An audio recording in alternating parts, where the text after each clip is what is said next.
10 days before the zombie outbreak, I drifted into consciousness with a headache so intense it felt like my skull was being hammered. As the familiar surroundings came into focus, a surge of panic jolted me awake and I lunged out of bed. Me gasping for air, eyes wide with terror, muttering, wait, didn't I die a horrific death in that zombie tide? Why am I back here? Could it be I've been reincarnated? Still unable to fathom the reality of the situation, my trembling hand snatched the phone off the desk to check the date. The screen displayed July 20, 2035. Exactly 11 days before the outbreak, and at this very moment, it had been only 10 minutes since I received the news of winning the 3 billion dong lottery jackpot. The memories of my tragic end and my previous life flooded back. After winning that money, I had squandered it on mindless luxury cars and a sprawling villa. I even withdrew the remaining balance in cash, stacking it into a mountain in the middle of my living room to bask in my short-lived decadence. That vanity lasted exactly 10 days. On the 11th day, the zombie apocalypse erupted and human society collapsed instantly. Because I was too greedy to abandon my pile of cash, I hesitated to flee. I was eventually cornered and torn apart by the undead. It was a pathetic, miserable end to a short life. Clenching my fists, my gaze hardening as I gritted my teeth in this life, I will not allow myself to make those same stupid mistakes again. I forced myself to snap out of the shock and euphoria of reincarnation. My brain went into overdrive, calculating a survival strategy for the coming doomsday. From my past life, the details were etched into my mind. A zombie virus leaked from an overseas biochemical laboratory and spread globally at terrifying speeds. Initially, it was airborne. Those infected turned within a day. They attacked on sight, and anyone bitten transformed in just 10 minutes. Within 5 short days, 95% of the world's population had turned. In my previous life, I was surrounded and slaughtered on that final 5th day. Me frowning, taking a deep breath to maintain composure in the apocalypse. There is no one to rely on. The only person who can protect me is myself. I glanced at the time again. I didn't have much left. I needed a plan, and I needed to act fast. 3 things were paramount for survival: an ample food supply, a source of clean water, and an impregnable fortress. Without these, death was a certainty. I rifled through my memories. I vaguely recalled an abandoned prison on the outskirts of the city that was up for sale. Because of its steep price and lack of practical use, it had sat on the market for over a year. Me, a cold smirk playing on my lips, eyes glinting with calculation in terms of sheer fortification. There is no place safer or sturdier than a prison. I immediately found the number and called the broker. Seller, his voice monotonous over the line. Yes, the prison is still available. My final price is 50 million. Not a penny less.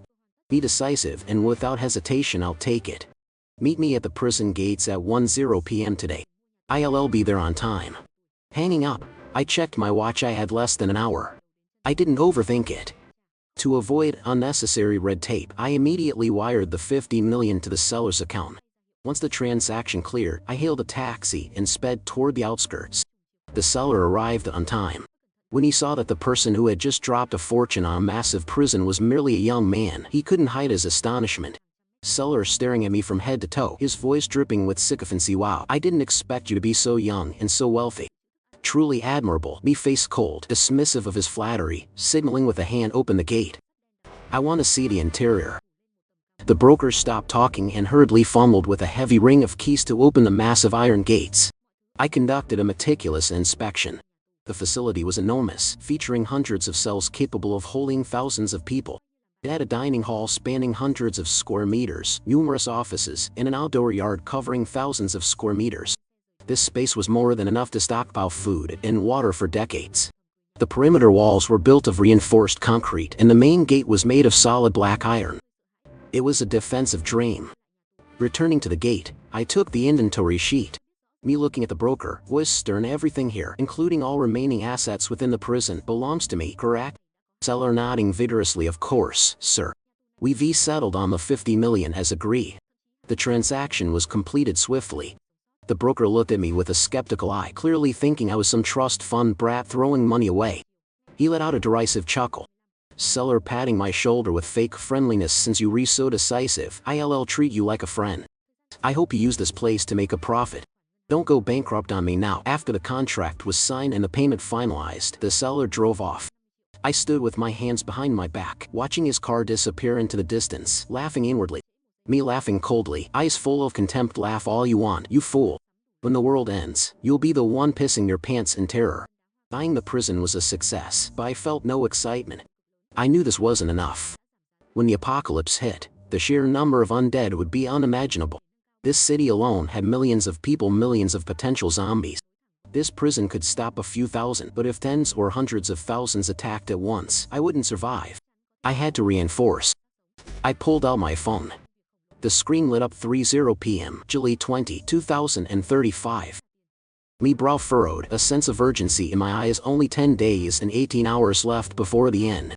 Time is running out. Checking my balance, I had 300 million total. Subtracting the 50 million for the prison, I had 250 million left. This vast wealth was enough to equip my personal doomsday citadel. Without wasting a second, I accessed a major e-commerce platform and began a frenzied shopping spree for construction materials. First, I ordered 3,000 tons of cement, 5,000 tons of granite, and 1,000 tons of steel. Because of the bulk order, the supplier gave a massive discount, costing only 5 million. I plan to use these materials to raise the perimeter walls to over 10 meters, topped with reinforced fencing connected to a high-voltage power grid. With such defenses, as long as I didn't do something suicidal like opening the gate, I could withstand tens of thousands of zombies. However, a task of this magnitude was impossible for one person. Fortunately, my greatest strength right now was money. I went straight to a nearby construction site and found a professional crew. Me waving my hand, transferring 5 million as an upfront fee, speaking firmly, I need you to mobilize every man you have. Work day and night. This reinforcement project must be finished in exactly 5 days. Construction captain, a middle-aged, balding man whose eyes lit up at the sight of the money, bowing servilely. Rest easy, boss, we re the best in the business. Once the money is in hand, you just leave the rest to us. With the captain's assurance, I felt somewhat relieved. With the walls handled, I needed to stock up on essentials. After the outbreak, the virus wouldn't just infect humans, it would jump to animals, plants, and contaminate the water supply. To survive, a fortress wasn't enough. I needed a mountain of food and a secure source of clean water. Looking at the remaining 240 million, I went to a car rental agency and rented a large off-road vehicle. After the zombies arrived, I doubted they'd be around to collect the car anyway. Driving the rugged SUV, I headed to a wholesale market and began a massive sweep for supplies. Wheat, rice, peanuts, corn, sorghum, sweet potatoes, any staple I could think of. I bought 300 tons of each. Pork, lamb, chicken, duck, 100 tons of each. Assorted fruits, 50 tons of each. Assorted vegetables, 10 tons of each. Additionally, I hoarded countless agricultural seeds. To preserve this haul, I hired another professional team to design and build a massive underground cold storage facility. Me directing the cold storage crew. Expression Sao on this warehouse must use the most advanced refrigeration technology. I need the contents to stay fresh for decades without any issues. I didn't stop there. I hit a major supermarket and clear out their snacks, canned fruits, spicy foods, and thousands of cases of instant noodles. It was enough to keep me fed for a lifetime. Realizing that the tap water would be contaminated instantly, I ordered 100,000 cases of bottled water and 10,000 large water drums, along with various other beverages. Total expenditure for this sweep approximately 50 million. To an outsider, I looked insane. Who could eat all this? Was I trying to play Messiah in the post-apocalypse? Absolutely not. I would never be as soft-hearted or foolish as I was in my past life. Me sitting in the car, fingers tapping the steering wheel, lost in thought. The reason I am buying this much food, it isn't just for survival. It is for a secret, a terrifying secret that will only be revealed on the third day of the apocalypse. I feared the end, yet strangely, because of this secret, a part of me looked forward to it. It was a state of extreme psychological conflict. But I knew now was not the time for introspection. I had to be perfectly prepared. Only then would I have the strength to decode that secret. By noon the next day, the supplies began to arrive. Hundreds of trucks formed a line stretching miles from the prison gate. The scale was so massive it drew the attention of local authorities. Official frowning, holding a clipboard, looking at me suspiciously. Young man, what are you doing with this much material? Me smiling calmly, weaving a perfect lay. Hello, officer. I am actually converting this site into the headquarters for a charitable foundation. We'll be using it for disaster relief and food distribution for the local poor. Satisfied, they nodded, took some notes, and left. Since the cold storage wasn't finished, I had the workers stack the food and water into small mountains in the prison yard. Seeing that landscape of abundance gave me a profound sense of security. With this, I would never starve. I could live like a king amidst the ruins of the world. Suddenly, I realized food and water weren't enough. Toxic air, bacteria, and rotting corpses would decimate a person's immune system. I drove to a large pharmacy, threw down $2 million, and bought the entire shop. Then, under the guise of the owner, I ordered massive quantities of antibiotics, emergency medications, and medical equipment. By the third day of the apocalypse, the city's power grid would fail. To solve this, I ordered 300 solar panels to cover the prison roof. But what if there were weeks of storms? Me biting my lip, calculating I need to look further ahead. I bought 20 diesel generators and $1 million worth of fuel. Since the prison sat on a windy ridge, I also installed a wind turbine system in the open field. My power supply was now fully secure. I didn't forget the details. I hired workers to replace every door and window with high-grade bulletproof glass and added soundproofing. Zombies were extremely sensitive to sound. Silence was as much a defense as steel. With the basics done, I slipped into the black market under the cover of night. After a quick survey, I purchased high-impact, portable weaponry, 30 rifles, 20 handguns, and 20 crates of grenades. For protection, I chose high-end domestic military-grade body armor, lightweight but incredibly durable. Only when the weapons were locked in my personal quarters did I truly feel I could sleep soundly. Finally, I went online and ordered thousands of books and downloaded thousands of movies, novels, and comics onto a massive server array. Survival would be lonely and monotonous, and I needed mental sustenance to stay sane.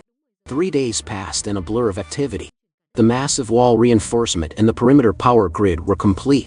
The non-stop delivery of goods over the last 72 hours had filled the yard and every empty cell to the point where there was barely a path to walk through. Right then, the team announced the underground cold storage was ready. I hired an extra crew to work around the clock to move 99 of the perishables into the freezer. The rest were organized in the pantry and kitchen for daily use. I wasn't over-preparing. In the apocalypse, the line between life and death is razor thin. Anything can happen, and only the most prepared survive. To round out the security, I bought a fleet of drones and high-resolution infrared cameras, installing them covertly around the prison to monitor every movement 24/7. Everything was ready. I stood in the center of the yard, my watch reading 10:20 p.m., July 30, 2035. Exactly 12 hours remained on humanity's countdown. To cherish the final peaceful hours of the world, I prepared a lavish feast for myself. But sitting at the table, I had no appetite. Me setting down my chopsticks, quietly carrying a glass of wine to the rooftop. Perhaps this is the last night humanity will ever know peace. I looked up at the silent night sky, my soul a chaotic mix of sorrow and cold detachment. Tomorrow, this wouldn't just be a localized virus, the entire Earth would become a living hell. The next morning, at exactly 10:20 am, a massive explosion rocked the Earth, jolting me awake. Me shaking my head, sitting up, taking a minute to clear the sleep from my mind. Has the disaster truly begun? Without hesitation, I leaped out of bed, grabbed my high-powered military binoculars, and raced to the roof. I had bought them to track the secret, and now their time had come. I leveled the binoculars toward the northwest. Thick columns of black smoke were already billowing into the sky. Humanity's twilight had arrived. Through the lens, I witnessed the horror. A helicopter had slammed into the biochemical lab. A sea of fire erupted, painting the sky crimson. It was a brutal sight, but the explosion wasn't what I feared. I feared the aftermath. In my previous life, at this exact moment, that crash broke the containment vessels, leaking the virus and triggering the end of days. Me gripping the binoculars until my knuckles turned white, my eyes strained. Even though I am prepared, a small part of me still hoped for a miracle. The miracle never came. A minute later, a group of researchers in white coats burst out of the lab in a frenzy.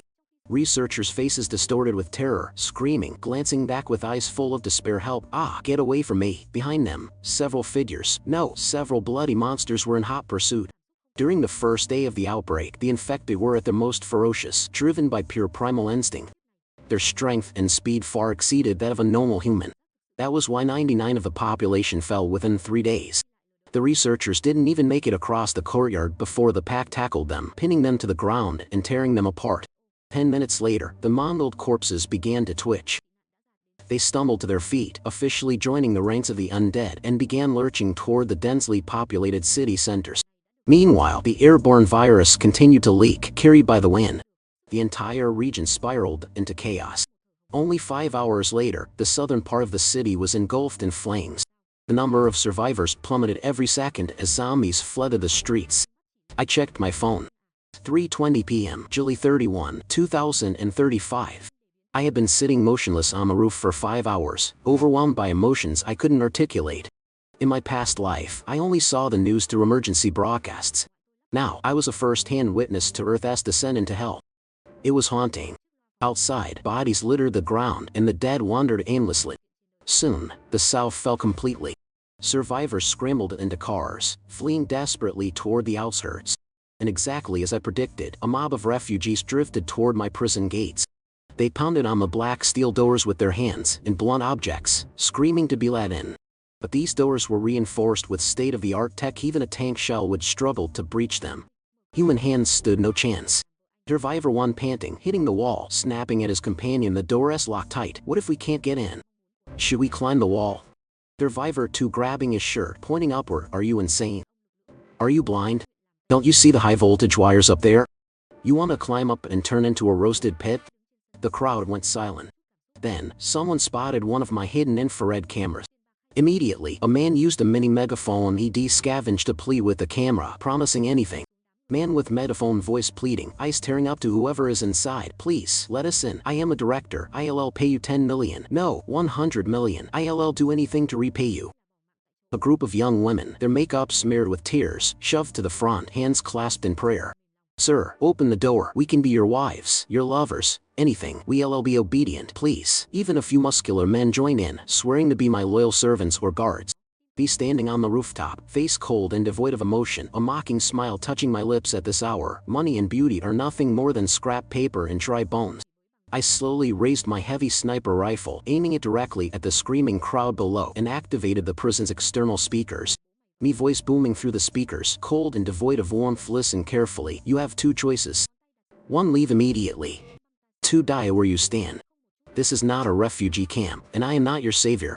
In my previous life, I was betrayed because I was soft and trusted that person, leading to my death in the jaws of the undead.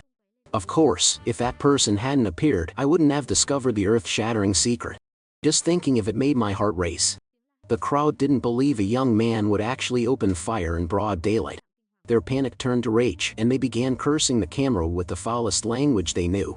A thuggish man brandishing a kitchen knife, pointing it at the sky and snarling, "You bastard, open this door now. If I get in there, I'll chop you into 100 pieces." Me eyes flashing with murderous intent, finger on the trigger. HMPH. You want to chop me? Then, without a hint of hesitation, I pulled the trigger.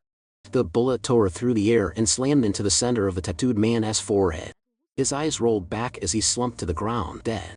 Blood sprayed onto the faces of those standing near him. The crowd went dead silent. The screams died in their throats. A terrifying stillness descended. Me coldly declaring over the speaker, "You have exactly 3 seconds. After 3 seconds, anyone within a 100-meter radius of the gate will be shot." 3. I didn't even have to reach 1. The survivors panicked, trampling each other to flee like a disturbed hive of bees. However, the thunderous crack of the sniper rifle had already drawn attention. Before they had gone 50 paces, distorted shadows lunged from the alleyways. The zombies, like starving wolves, fell upon their prey. The sounds of breaking bone, tearing flesh, and hopeless screams echoed across the outskirts. A few thousand zombies, after finishing their grisly meal, were still drawn by the noises from the prison. They threw themselves at the steel gates, clawing at the metal and slamming their heads against the concrete. Some tried to stack themselves to climb the wall, only to be instantly fried by the high-voltage grid, falling back as charred heaps of ash. They attacked for hours, but couldn't leave so much as a scratch on my defenses. Eventually, their patience wore thin. Drawn by the sounds of other survivors in the distance, they began to moan and wander off. Seeing them disperse, I lowered the rifle, my tense muscles finally relaxing.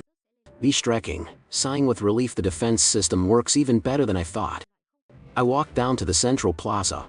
To celebrate the apocalypse, I rolled out a large grill and put a seasoned lamb on the charcoal.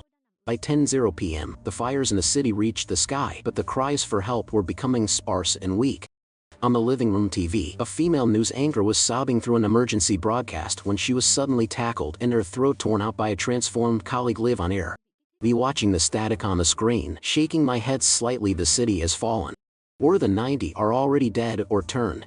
If things go as expected, the virus hits the rest of Asia tomorrow, and the day after, the globe collapses. Humanity's extinction wasn't something I could control. Destiny had ordained this calamity for everyone. But not for me. At this moment, I was lounging on an expensive plush sofa, one hand holding a fragrant roasted lamb leg, the other a cold beer. I ate and drank while listening to the frustrated snarls of the dead echoing from beyond the electric walls. The contrast between absolute safety inside and certain death outside provided a uniquely exhilarating flavor. At 9:00 a.m. the next day, I woke up feeling refreshed. I stretched and headed back to the roof with my telescope. The fires in the city had begun to die down. Occasionally, a survivor would dash across a ruined street, but they were few and far between. The city belonged to the dead now. To humanity, this was hell. To me, it was a sanctuary. I had no appetite for a big breakfast, so I made a simple bowl of minced pork and century egg congee with 2 pork buns. For lunch and dinner, I planned on feasts. Aside from eating and my hourly rooftop observation, I spent my time gaming and reading, immersing myself in my own world of entertainment. Me leaning back into the sofa, a satisfied smile on my face. I grew up an orphan, scraping by on my own. The hardships I faced are hard to imagine. I never had luxury or comfort like this. This life, it is actually quite wonderful. But the peace didn't last. At 11:10 p.m., the last fire in the city flickered out. There were no survivors left on the streets. The internet died, the city power failed, and the water stopped running. The full weight of the collapse of civilization finally arrived. Me frowning, staring into the pitch-black darkness outside all of this. Why is it happening a full day earlier than in my previous life? Did my reincarnation create a butterfly effect, accelerating the disaster? A terrifying thought struck me. Does that mean that Secret will appear early too? The unexpected shift made my heart tighten. I thought I had mentally prepared myself to face that person. But as the moment drew near, I realized I was wrong. A dark cloud of anxiety hung over me. That Secret was tied to my most painful memory, the ultimate betrayal. If I could, I hoped it would never happen. At exactly 11:25 p.m., I returned to the rooftop, using the telescope to pierce the night. Scanning the dark streets, I compared the scene to my memories.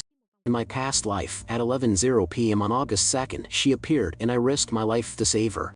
That event hid a massive secret, the very secret that led to my death.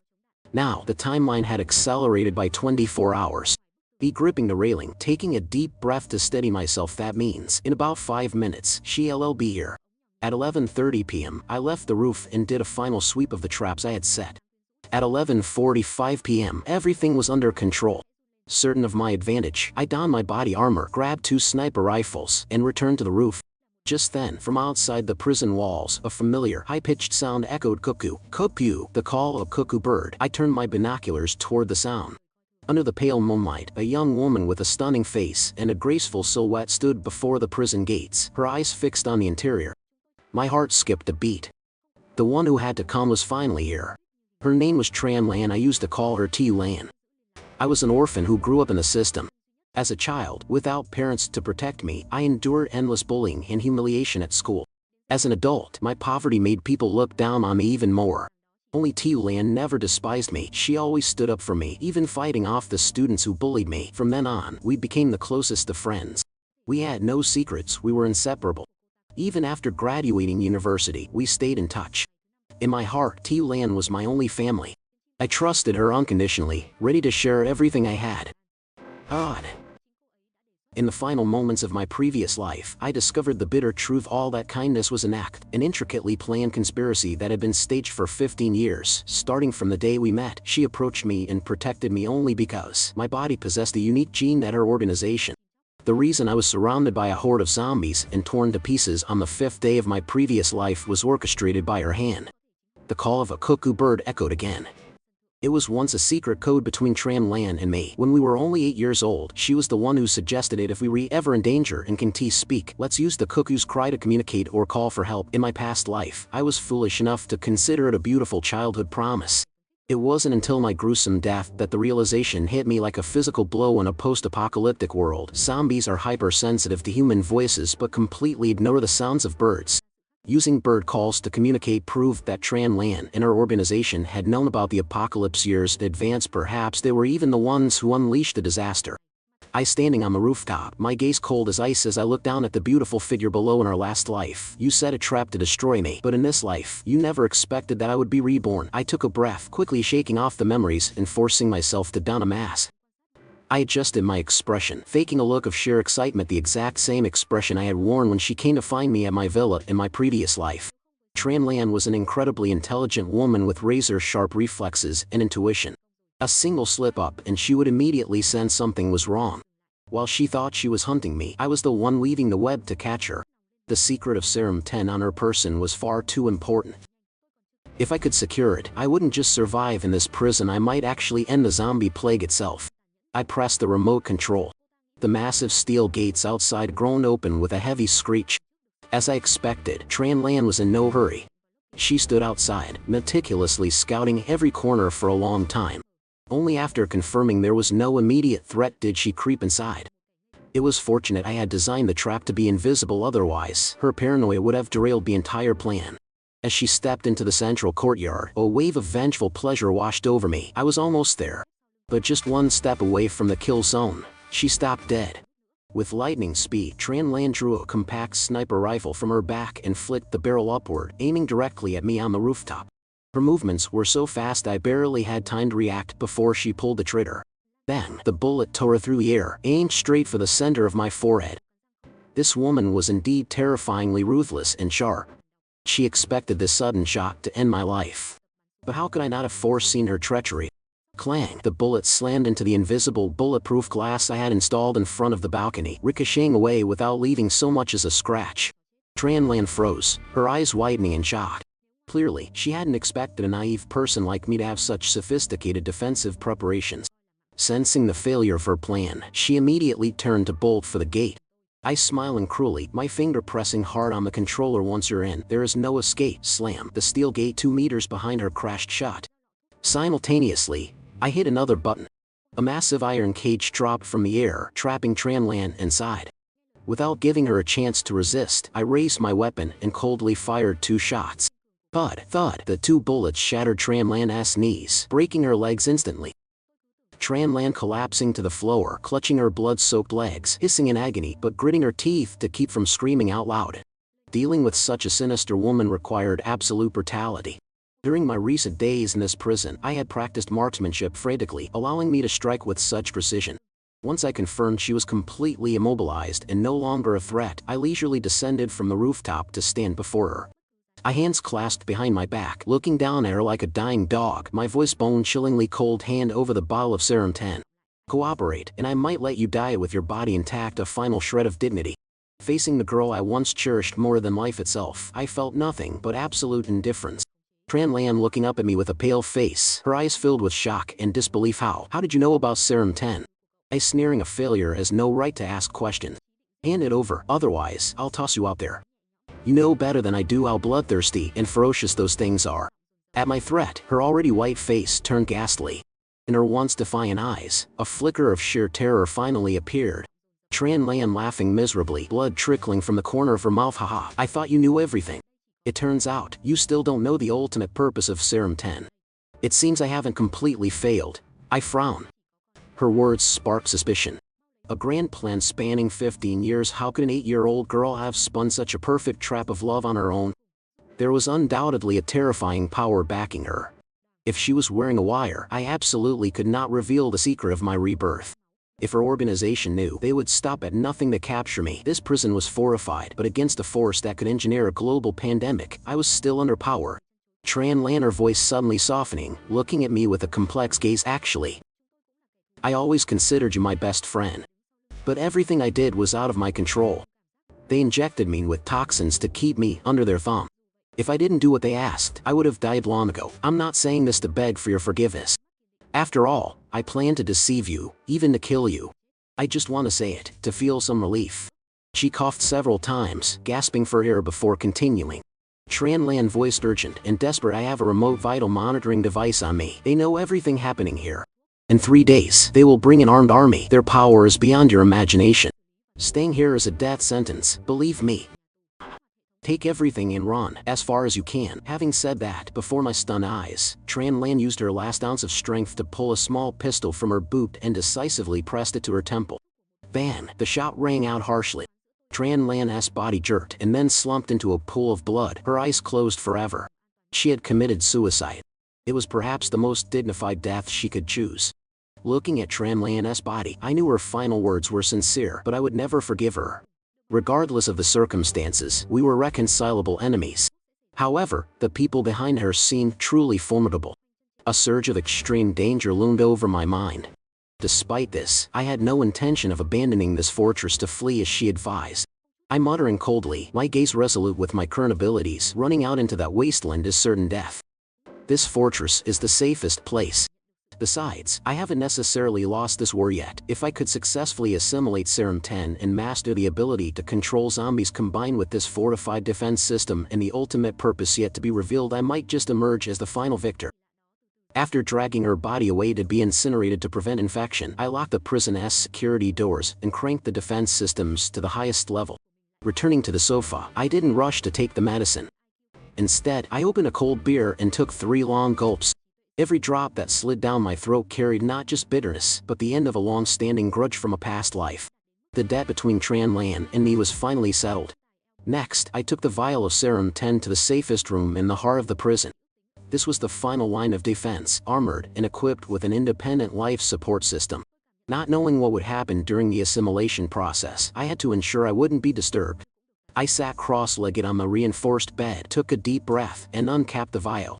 Immediately, a strange, earthy yet intoxicating scent wafted into my face. Without hesitation, I drained the bottle. The countdown began. I closed my eyes, calming my mind as I waited for the change. Exactly 18 minutes and 32 seconds later, I felt the abnormality. My body burned as if on fire, the blood in my veins boiled and surged like a torrential flood. In contrast, my brain became incredibly lucid, so sharp that I could feel every single beat of my heart. At the 30-minute and 57-second mark, the strange burning sensation gradually subsided and vanished. The assimilation was a success. I snapped my eyes open. My brain felt miraculously luminous. I had never experienced such sharp and clear thoughts. It felt as though my IQ had shattered human limits. I scrambled to take some high-speed intelligence tests on the computer. A dozen minutes later, the results left me stunned. My IQ had reached an astonishing 280. To put that in perspective, Albert Einstein's IQ was around 160 and Leonardo da Vinci's was estimated at 230. I was at 280. And this was just a preliminary test. I could sense my brain could process even more information than this. My muscles, too, seemed to have been restructured. I stepped out into the courtyard and approached a stone block table weighing over 400. I grabbing the edge of the table and giving it a light lift. Weightless, the massive table was hoisted up with zero effort. Next, I tested my speed. With a single push of my feet, my body blurred, covering dozens of meters like a bullet. Both my speed and strength were far beyond normal human physical limits. But those were just the basic changes. The core effect of Serum 10 was the power to control zombies with the mind. Could I really pull off something that insane? I couldn't wait any longer and ran to the roof. Looking down at a zombie wandering outside the electric fence, I focused my mind and issued a mental command: stand still. The zombie showed no reaction, continuing its sluggish pace. I frowned and tried another, then another, all failures. After testing on over a dozen, the result remained 0. I rubbing my chin, my 280 IQ brain quickly analyzing. It seems mind control has a distance limit. I'm too far away on the roof. I devised a plan. Taking a slab of bloody raw pork, I threw it just outside the gate, closed the first defensive door, and fired a shot into the air to create noise.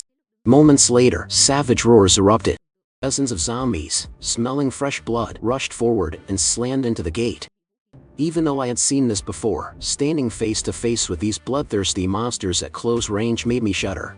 I took a deep breath, opened a small auxiliary gate to let them into the quarantine zone, and began testing. At 100 meters, no success.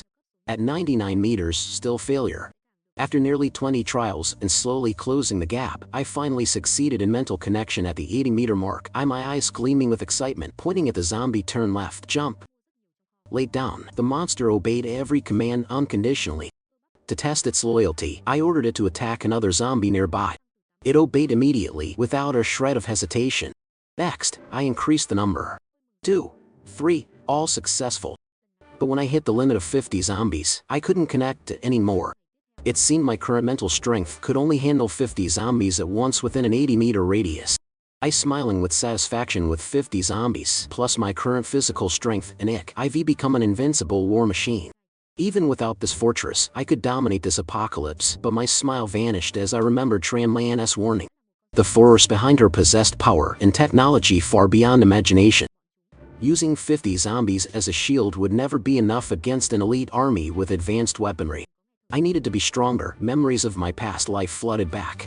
As I lay dying, I had vaguely heard Tran Lan boast about a secret after blending Serum 10 with Lil Bot's blood mine. Simply consuming rapid nutrition fluids will amplify speed, strength, and control exponentially. The more you drink, the further the potential expands. I didn't know which mad scientist had invented this bizarre upgrade mechanic, but it provided me with a perfect shortcut. I immediately grabbed a crate of rapid nutritional fluid, a synthetic energy drink I had stockpiled. I popped a bottle and downed it in one go. It worked. My muscles bulged slightly more. I retested my abilities. The control range increased from 80 meters to 90, and the quantity jumped from 50 to 100. The growth truly was exponential. Overjoyed, I downed a second bottle. Range 100 meters. Quantity 150. Over the next 3 days, combined with the terrifying digestive speed granted by Serum 10, I frantically consumed a total of 200 bottles. I had hoped for infinite growth, but I had been too optimistic. After the 10th bottle, the effectiveness began to plateau. Finally, after 200 bottles, my stats hit a bottleneck, a maximum range of 300 meters and a limit of 500 zombies. Though the numbers were formidable, my intuition told me this still wasn't enough to stop them. I checked my watch. Less than 5 hours remained until Tran Lan's organization was due to arrive. A suffocating sense of danger closed in. I couldn't just sit and wait. I had to weave a web of death. I brought out all the C4 explosives and grenades I had bought on the black market. Using my mental powers, I directed 500 zombies to bury mines along the only road leading to the prison and right in front of the main gate. The remaining explosives were planted in blind spots within the central courtyard, set for remote radio detonation. I also pre-selected high-vantage sniper positions and locked down the safe room into an impregnable bunker. Everything was ready. Exactly midnight. Boom, boom, boom. A series of earth-shattering explosions erupted in the distance, shaking the ground. They had arrived. I grabbed my sniper rifle and raced to the roof, peering through the optical scope. The sight that met my eyes left me stunned, cold sweat drenching my forehead. Tran Lan hadn't lied. The force behind her was not something a single man could hope to face. Crushing the asphalt as they advanced toward the prison were 5 gargantuan tanks. But these weren't standard tanks. They were several times larger than military armored vehicles, clad in thick plating with massive, pitch-black cannons aimed directly at the prison. Against these monstrous war machines, my carefully laid minefield was child's play. Kaboom, kaboom, kaboom. Desperate, I triggered the mines along the path. Columns of fire erupted and debris flew everywhere, but as the smoke cleared, the 5 super tanks continued their steady advance. Their tracks weren't even chipped. My first line of defense was crushed like paper. The tanks leveled their barrels and opened fire. Shells hammered the prison's reinforced walls. The 500 zombies I had worked so hard to control didn't even get a chance to act as meat shields. They were torn into a slurry of flesh and bone by the shockwaves and machine gun fire. Everything happened in less than 2 minutes. I trembling, teeth chattering too strong. It is impossible to stop them. All my planning and schemes were useless against such absolute firepower. Without a second's hesitation, I used my superhuman speed to sprint for my life toward the central bunker, the safest room in the complex. At that moment, the sky above filled with the deafening roar of rotor blades. A pitch-black attack helicopter appeared, hovering directly over me. From the aircraft, a voice boomed over a loudspeaker, as cold as a death sentence. "You below, listen carefully. You have only one choice: surrender or die." The roar of the helicopter and the demand for surrender echoed through the air. I sprinting at full tilt, grinning through gritted teeth. Surrender? That is absolutely not an option. I knew their cruelty all too well. If I fell into their hands, my fate would be worse than death. I'd be a lab rat just like in my previous life. Ignoring the command, I funneled all my strength into reaching the central bunker. Seeing my defiance, the gunner on the helicopter opened fire, raking the ground with heavy machine gun fire. Rat-tat-tat, bullets chewed up the courtyard behind me. Fortunately, thanks to the 200 bottles of nutrition fluid, my reflexes and spatial awareness were at superhuman levels. Swerving, rolling, leaping, I evaded the rain of lead and threw myself through the steel door of the bunker. Slam, the thick door shut and the magnetic locking system engaged automatically. Just as I reached safety, the prison's massive outer walls finally gave way under the tank fire, collapsing into rubble. Amidst the rising dust, a squad of elite armed soldiers swarmed in, aggressively surrounding the central plaza. A man stepped out from behind a tank. He was massive, his face crisscrossed with hideous scars that puckered the skin around his eyes. He held a megaphone and roared. Scarface sneering, his voice gravelly and mocking, "Listen up, kid. I am giving you exactly 5 minutes to think. If you haven't crawled out here to surrender by then, we re-leveling this place to the ground. Through the one-way bulletproof glass of the bunker, I stared intensely at him. Scarface pointing at my room, turning to his subordinates. Look at this brat, hiding in his little hole living the high life. He's living better than us. How arrogant. Once we break that door, I am personally skinning him alive. Hearing the insults drifting in from outside, I felt a mix of tension and an urge to laugh. These people were so small-minded. They thought the items on the surface were everything.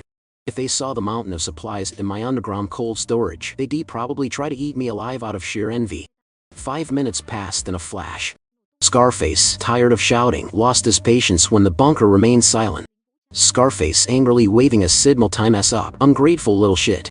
If you wanna die, I'll oblige. Fire. Use maximum power and smash that tin can to pieces. On his command, the 5 super tanks rotated their turrets and aimed directly at my bunker. Boom, boom, boom. The devastating shells slammed into the outer defense line. They intended to destroy the room in a single volley. But they had no idea that since my rebirth, I had prepared for this exact nightmare. My bunker was constructed from a super-strength anti-ballistic alloy. These shells were powerful, but they couldn't even scratch the exterior, let alone destroy it. Furthermore, my mouth curling into a cruel smile, finger hovering over a bright red switch. Time to send you all to hell. I had buried a massive super bomb beneath the courtyard floor long ago. This bomb required a start-up sequence, which had been counting down since the moment I entered the bunker. At this very second, it was armed and ready.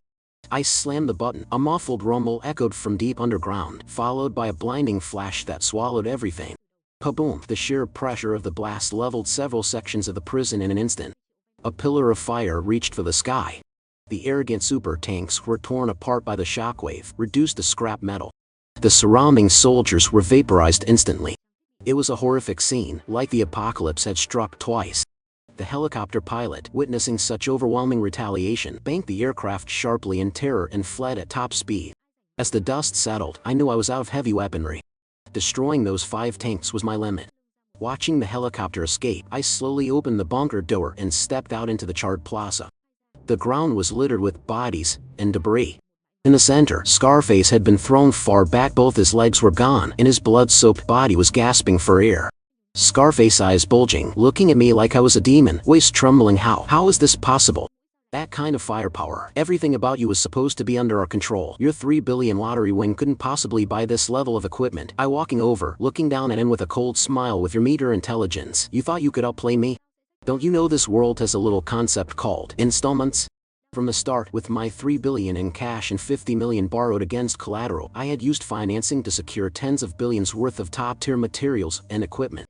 The bunker alone cost nearly 10 billion. The apocalypse is here. Who's going to come collect the debt? I expressionless, pulling a hammer and a dagger from my belt. Now talk. What is the final effect of Serum 10? Tell me, and I'll give you a quick death. Scarface spitting blood, gritting his teeth in a show of toughness. You wanna know? You think you worthy? I won't say a word even if I die. I shrugging, sneering. Very well. I'll honor your loyalty. I stepped forward, pressing the cold blade against his cheek. I whispering in his ear with a vicious tone. I am going to use this hammer to shatter every single bone in your body. Then I'll use this knife to peel your skin off, inch by inch. Don't worry, I have hemostatic drugs to keep you from dying too soon. When I am done, I'll toss your broken remains out there for the zombies to nibble on slowly. Scarface pupils contracting, face turning ghost white, his mangled body shaking uncontrollably. No, you monster, stop. I'll talk. I'll tell you everything about the final effect of Sir. Bam! A sharp crack tore through the air. Before Scarface could finish his sentence, the sniper bullet came out of nowhere and slammed into his temple. Blood sprayed. He died instantly, eyes wide with terror. I flinched, cold sweat pouring down my back. The shot was so sudden, with no sound of the bullet cutting the wind. If that bullet had been aimed at me instead of Scarface, I would be dead. As I calmed down, a fire of rage ignited in my chest. I was seconds away from the secret, and now it was gone. I grabbed my binoculars and scanned the trajectory. About 800 meters from the prison, on the roof of a 30-story building, a figure stood holding a heavy sniper rifle. The person slowly removed their mask, looked toward the prison, and smiled. The moment I saw that face, it felt like a bucket of ice water had been dumped over me. I staggering back, blinking repeatedly. How is that possible? That face, the masked sniper had the exact same face as Tran Lan. Impossible. Tran Lan had committed suicide right in front of me, and I had personally burned her body to ashes. How could she be standing over there? I shaking my head, trying to find a logical explanation. No. That woman can't be Tran Lan. She must be a twin sister. As I stood there in shock, static erupted from a radio in Scarface's pocket. I reached down and pulled out a remote communication device. A small holographic screen flickered to life, showing the woman on the rooftop. Despite the identical face, her voice and aura were entirely different, sharp, cold, and domineering. The woman, a strange female voice coming through the radio. Don't you want to know the ultimate effect of Serum 10? Within the next 24 hours, drag yourself to the biochemical lab to find me. If you don't come, you will turn into a mindless zombie. I snorted coldly, trying to sound tough. I picking up the radio, replying, you're trying to lure me out to kill me? Do you think I'm an idiot? Despite her unknown identity, her ability to pick off a target from 800 meters proved she was lethal. Leaving the fortress now was suicide. The woman laughing softly, her voice dripping with sarcasm. You don't believe me? Then think back. When you drank all that nutrition fluid to gain power, did you feel dizzy? Blurred vision? Confusion? Sharp pains in your heart? Hearing her words, my heart sank into an abyss. Cold sweat broke out again. How did she know those symptoms? When I downed those 200 bottles, I did have those reactions. But I was so blinded by the sudden surge of power that I dismissed them as physiological stress from the upgrade. Looking back, it wasn't that simple. The woman continuing triumphantly, curious how I know? Because I am the one who researched and created Serum 10. When your blood merged with it, drinking that trash water did indeed stimulate your potential and increase your power rapidly. But everything has a price. The side effect of that overclocking is that once your body hits its limit, your genes will collapse. If you don't have the neutralizing agent within 24 hours, you will lose your consciousness and turn into a zombie. My ears rang. Her words were a death sentence hanging over my head. I stood frozen, unable to respond. I had been so proud of my shortcut to power. Now I realized how foolish I had been. There really was no such thing as a free lunch. The woman didn't say another word, and cut the connection. The screen went dark. I walked sluggishly back into the bunker and slumped into a chair, my mind racing to analyze the situation. I was backed into a corner with 2 life or death choices. Stay. I'd likely turn into a zombie in less than 24 hours. All my efforts would be for nothing. Go. It could be a trap, but it was at least a sliver of hope. Even if I doubted the 24-hour curse, I didn't dare gamble. Even if there was a 99 chance she was lying, I couldn't risk my life on the remaining one.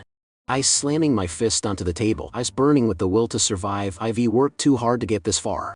I refuse to end up as a piece of rotting meat. I'm going. Even if it's a tiger's den, I have to make it to that biochemical lab. Having decided to head to the lab to uncover the truth, I immediately began preparations. Since I had no idea who was waiting for me or how powerful they were, I couldn't afford a single mistake. I remember the old armored vehicle the broker had thrown in when I bought the abandoned prison. It was still parked in the back lot. I rolling up my sleeves, I determined I need to turn this machine into a miniature tank. I began modifying the vehicle.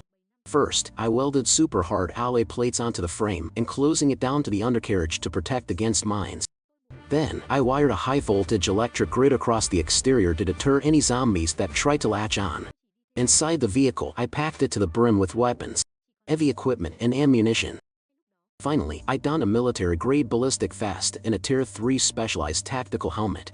Everything was perfect. I turned the ignition. The armored vehicle's engine roared to life.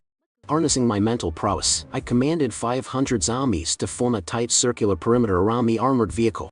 We moved slowly toward the biochemical laboratory. The Ground Zero where the helicopter crash triggered the initial virus leak, located just 5 kilometers from my prison fortress.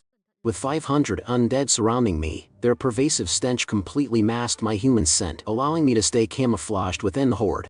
However, the price for this stealth was an agonizingly slow pace. After a tense hour, I had covered a mere 2 kilometers. The roads were swarming with feral zombies. The rhythmic thumping of my 500-strong escort attracted countless roamers. Whenever wild zombies drew too close, I had to cut the engine and wait patiently for them to disperse or lose interest before moving again. Another hour passed, and I managed another 2 kilometers. I had traveled 4 kilometers in total, only 1 remained. Suddenly, an unexpected incident occurred. Up ahead, a massive commotion erupted among the zombies. These startled, my heart skipping a beat. What the hell is going on? Living in this wasteland, I knew anything was possible, but this abnormality set me on edge. I tried to amplify my mental waves to force the horde forward, but to my horror, they were no longer responding. All 500 zombies had broken free of my control. Me panicked, gripping the steering wheel, cold sweat breaking out. What is happening? Why did my powers suddenly fail? I grabbed my binoculars and peered through the armored vehicle's narrow observation slit. Through the lenses, I saw the wild zombies and my own 500 thralls frantically rushing toward a single point. At the center of the chaos lay a colossal carcass, a mutant zombie nearly 5 meters long. The giant was dead, its bloated body beginning to rot. Protruding from its ruptured abdomen was a brilliant, grape-sized crimson crystal, emitting a faint, eerie glow. Me frowning, eyes locked on the stone, my gut tells me that red crystal is anything but ordinary. But with my 500 zombies out of control, they were clogging the only road forward. I couldn't drive through the mess. My head throbbed as I searched for a solution. After a split-second calculation, I decided to risk it. I would use my superhuman speed and current physical strength to dash out and seize that crystal myself. Taking a deep breath, I threw open the armor door and blurred past the snarling undead. Miraculously, they ignored me. They didn't attack. Instead, they were consumed by a feeding frenzy, tearing into the mutants' flesh and blood. Thanks to my agility, I slipped through the wall of rotting bodies and landed right in front of the giant corpse. Without hesitation, I reached into the gore, snatched the glowing red crystal, and bolted back to the vehicle. Slamming the door shut, I gasped for air, holding the crystal up to inspect it. This must be why that monster grew to 5 meters. I turned the shimmering stone over, unable to decipher its composition. Then, I looked through the reinforced glass. The zombies outside, having gorged on the mutants' remains, were beginning to transform. Their muscles swelled, their frames becoming larger and more robust at a visible rate. Some even showed signs of basic combat awareness, growling threateningly to defend their food. This crystal was clearly the key to viral evolution. A reckless, daring idea struck me. If this could drive evolution and cellular regeneration, could it neutralize the side effects of the nutritional fluid? Me staring at the crystal, jaw clenched, sweat dripping, even armed to the teeth, I'm at a disadvantage against that mysterious masked woman. If she's right and the side effects will turn me into a zombie, and she's the only one with the cure, I'm just a fish on her chopping block. I was at a dead end. There was no other choice but to gamble. Closing my eyes, I summoned my courage and swallowed the red crystal whole. The moment it hit my stomach, the crystal transformed into an unnaturally warm current, surging through my limbs and straight to my brain. My mind, previously clouded by the stinging pain of the drug's side effects, suddenly cleared, feeling incredibly refreshed. My eyes snapping open, feeling the surge of power. It worked. The side effects are gone. For a long time, it felt like a dream. I had actually neutralized the poison of pharmaceutical 10 in such a crazy way. Even more incredible, the fusion process had reinforced my body again. I could feel it. I was at least 10 times stronger than before. To avoid suspicion and not reveal my hand too early to the masked woman, I decided to play along and hide my true strength. I focused my mind, emitting a more powerful mental wave to reclaim the 500 zombies. They had finished devouring the giant's corpse and had evolved to a new level. Not only were they terrifyingly muscular, but they also possessed basic reflexive intelligence. I estimated that this army of 500 evolved zombies could easily crush 2,000 ordinary ones. I didn't know the full strength of the woman's organization, but with these 500 killing machines, my odds had improved significantly. Me smiling coldly, hitting the gas. Let's go. Time to meet my benefactor.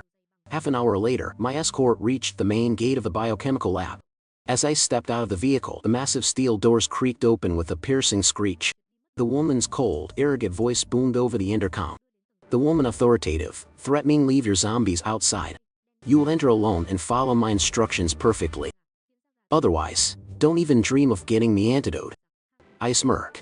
This self-important woman had no idea the lethal side effects had been purged. Me thinking, eyes gleaming with cunning, if she thinks I'm on the brink of death, I'll use that to my advantage. I signaled the 500 evolved zombies to stand guard at the gate. Then, I suppressed my killing intent, feigned weakness, and dragged my feet toward the door like a man in despair. The moment I stepped over the threshold, a whistling sound cut the air. Clang! A massive iron cage dropped from the ceiling, trapping me. The bars were as thick as a man's arm. Automated rollers on the bottom of the cage activated immediately, dragging me deep into the darkness of the underground facility. The cage spiraled down for a long time before finally reaching the lowest level, basement 58. Dim fluorescent lights flickered, revealing a sight that made my skin crawl. Along the endless corridor, hundreds of giant artificial incubation pods filled with fluid were lined up. Inside each pod was a naked woman curled in a fetal position. Most terrifyingly, every single one of them, all hundreds, looked exactly like Tran Lan. My eyes wide, shocked. What the hell is this cloning technology? In 2035, it shouldn't be this perfect. But then again, if they could create the zombie virus, cloning is well within their reach. I didn't let the shock paralyze me. My cold gaze swept the dark hallway. The cage stopped in a vast sterile laboratory at the end. As the cage came to a halt, a woman in a white lab coat stepped out of the shadows. Her face and figure were identical to the Tran Lan I knew, but her aura radiated absolute tyranny and cruelty. Tran Lan, hands behind her back, smiling thinly. Long time no see, Xiao Bai. I looked her straight in the eye. In that instant, my 288 brain pieced it all together. This woman was the real Tran Lan. The one who trapped me and committed suicide last night was just one of hundreds of clones. The original Tran Lan certainly wasn't 23. She was an ancient demon who had used genetic technology to halt aging and preserve eternal youth. Tran Lan Narragan, dark ambition, donate your blood and I'll provide the antidote. On one condition, you kneel, sign a life-binding contract, and become my loyal slave. With the secrets of the undead, we will rule this world together. Me calmly, voice devoid of emotion. Before I decide, I want to know, what is the ultimate secret of Pharmaceutical 10? Tran Lan, believing she had total control, didn't bother hiding the truth from her doomed prey.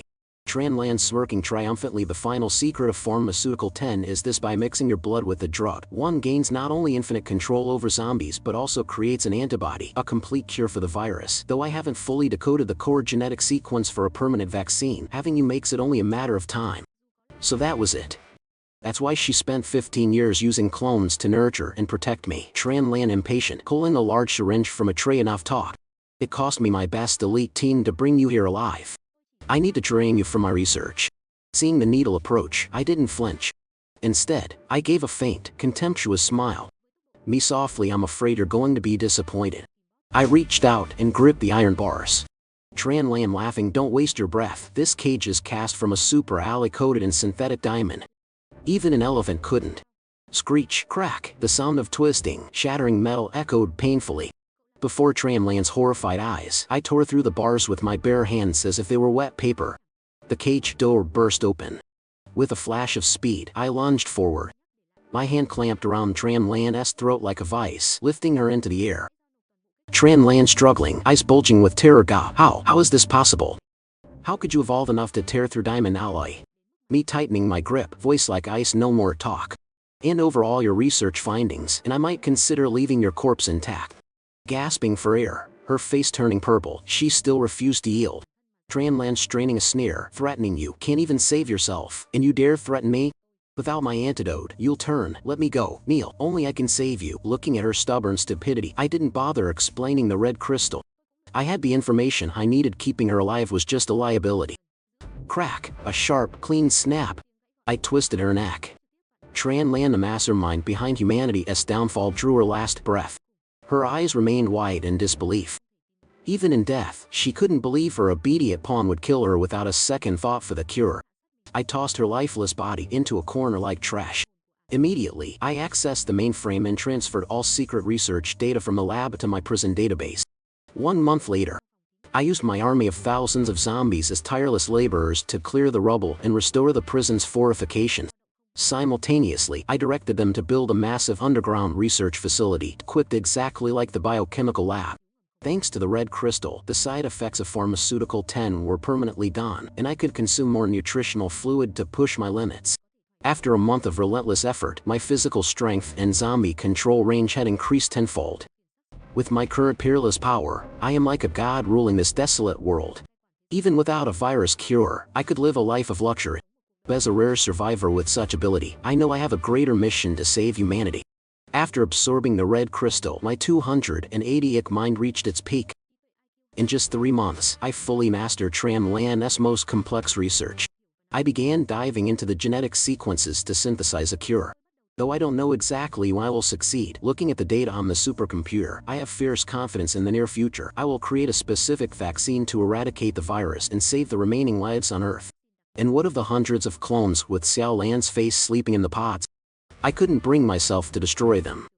They are innocent, merely tools of the original. I used heavy trucks to carefully transport all the incubation pods back to my prison fortress. Standing on the rooftop of the world's most secure stronghold, looking down at the underground ecological gardens being built, a safe haven for these hundreds of beauties. Once they awaken, I smiled and raised a glass of dark red wine. This catastrophe took away the old world, but for me, it has opened up a new life, more brilliant and magnificent than ever before.